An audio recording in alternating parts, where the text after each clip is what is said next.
तर Eno Crysta आहे, हिचं ब्रेक लाईनिंग आणि ब्रेक पॅडचं काम आहे. तर हिचं फ्रंट ब्रेक पॅड संपल्यात आणि ह्या डिस्कचं पण काम करून घ्यावं लागलं. डिस्कला पूर्ण क्रॅचेस आलेत, ते आपण मशीनिंग करणार. ही हिचं ब्रेक लाईनिंग आहे, ही ब्रेक लाईनिंग पण पूर्ण संपले.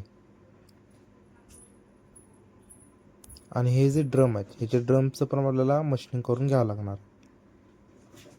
लाईनिंग आपण खोलून घेतले आणि आपण फ्रंट ब्रेक पॅड डिस्क काढले. ही जर ब्रेक लाईनिंग आहे 5,809 रुपये हिचं ब्रेक लाईनिंग आहे. ही जुनं ब्रेक लाईनिंग आणि नवीन ब्रेक लाईनिंग.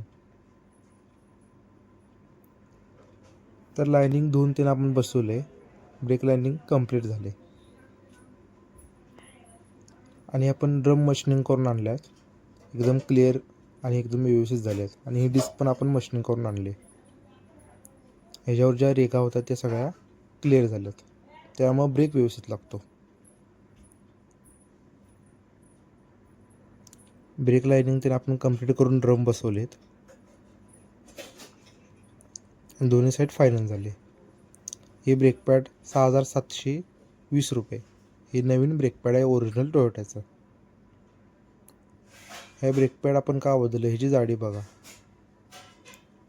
प्लस ह्याची पण ब्रेक पॅड जाडी बघा. ब्रेक पॅड पूर्ण संपलं.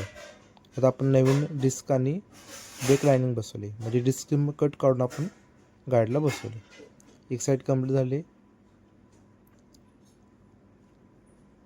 आणि दुसऱ्या साईड पण आता आपण कंप्लीट करून घेतल्या.